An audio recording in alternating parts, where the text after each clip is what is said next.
Je suis venu, à Chartres d'une façon complètement circonstancielle, si j'ose dire, et en même temps, j'ai aimé cette ville assez immédiatement.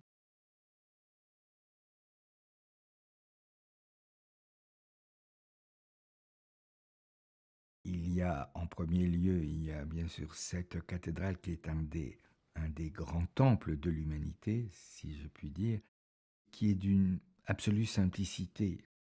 C'est une cathédrale qui a en même temps cette puissance, cette majesté, mais où absolument rien n'est dans l'excès. C'est une merveille, de beauté, harmonieuse, et simple, et j'y retrouve naturellement ce que j'aime artistiquement, disons.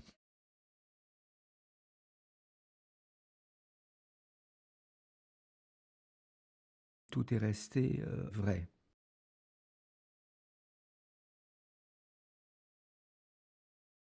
Dans cette ville, voilà, je retrouve un certain nombre de choses qui me sont proches.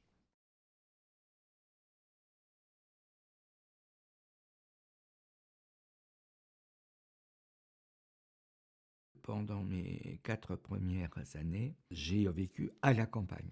Et après, étant enfant, je suis venu vivre à Paris, en 48, j'avais 6 ans, et j'ai adoré Paris. Mais adoré, mais d'une façon idolâtrique. Enfin, j'ai vécu 20 ans à Paris, et c'est une ville que j'aime encore beaucoup. Et puis, le retour dans un environnement plus naturel s'est fait il y a maintenant plus de 50 ans.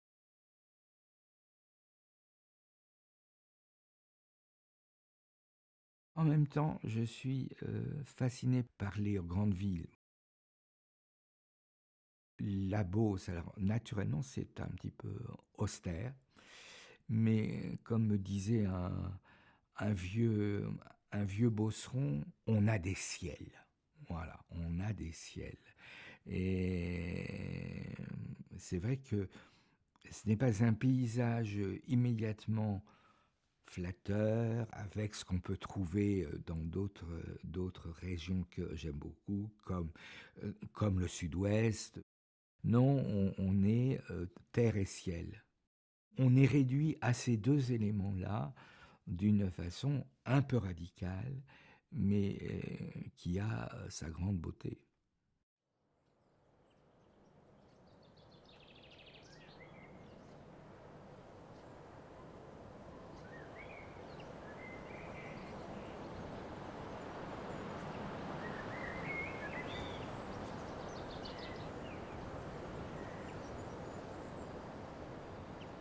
Il s'est imposé à moi assez naturellement parce qu'il joue sur des œuvres qui me tiennent au cœur. C'est une musique qui me permet d'exprimer. Je ne peux pas aller plus loin dans ce que la musique m'offre de pouvoir dire. Je peux aller aussi loin avec d'autres œuvres, euh, bien entendu. Parce que quand on joue, finalement, que cherche-t-on? Alors on peut chercher à plaire, à être avec du succès. C'est pas mon propos. Je crois que l'on cherche à se libérer d'une parole que l'on porte en soi, mais dont on n'a pas tous les mots pour l'exprimer. Et les grandes œuvres musicales, les grandes créations, nous offrent cette chose extraordinaire, c'est de pouvoir dire et partager avec d'autres ce qu'il y a de plus intime, ce qui est au cœur même de notre personne. Dans les œuvres de ce programme, j'ai privilégié un Mozart dramatique, un Mozart par certains aspects colérique. Je trouve que le premier mouvement de la sonate en ut mineur est une colère avouée. Bon, alors que son dernier mouvement est et hagard. Il y a quelque chose de complètement perdu, si je puis dire. Dans cette fantaisie, il y a de l'orchestre, il y a du chant accompagné, il y a des moments de piano pur. Il a, entre autres génies, il a perçu tout ce que le piano allait être. C'est vrai que sur Mozart, on ne peut que être étonné dans le sens le plus fort par tout son génie qui va de... Il a en même temps un génie de créateur et un génie d'artisan, un génie de musicien, un génie d'homme de théâtre. Quel génie est-ce qu'il n'avait pas ?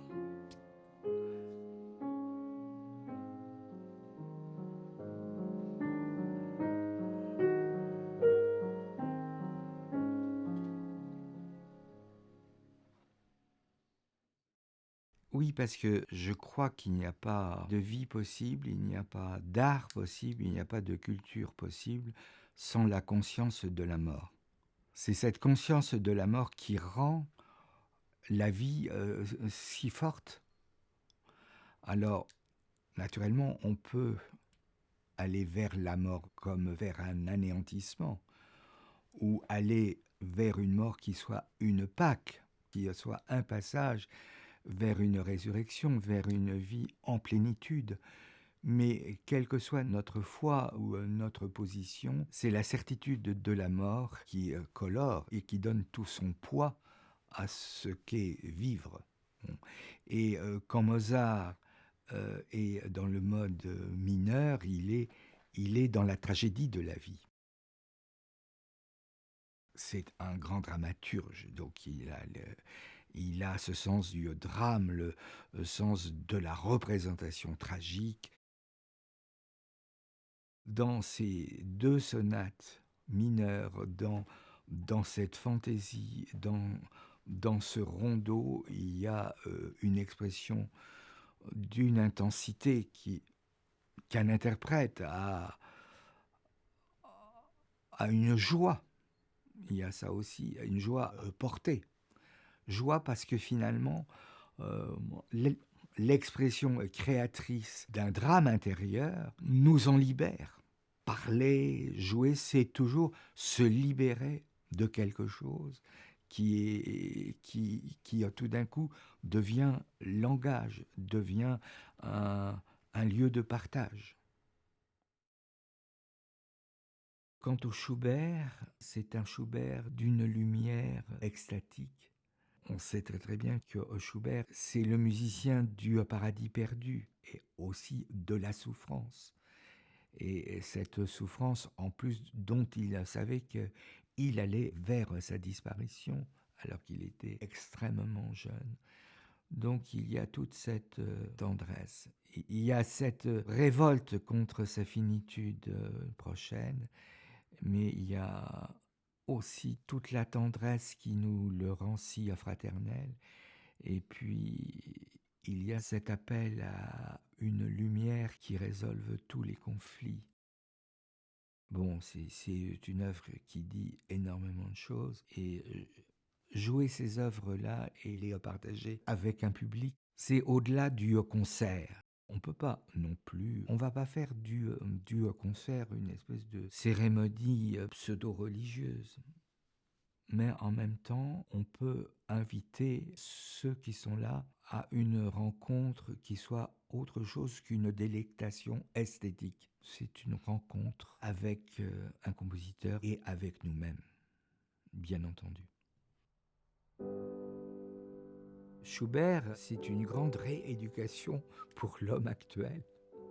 Il entre dans une salle de concert, il a été sur un rythme d'information, de perception continue, très flashante, très rapide, et tout d'un coup il se trouve face à une musique qui lui dit « mais sois dans le temps présent, on n'est pas pressé, on n'a même peut-être pas grand-chose à se dire sinon d'apprendre à être là, à être ensemble. » à être là. Voilà, c'est une contestation assez radicale de tout notre rythme actuel que l'on peut ne pas privilégier, mais que l'on subit quand même inévitablement. Écoutez et vous vivrez. C'est une parole due au prophète Isaïe.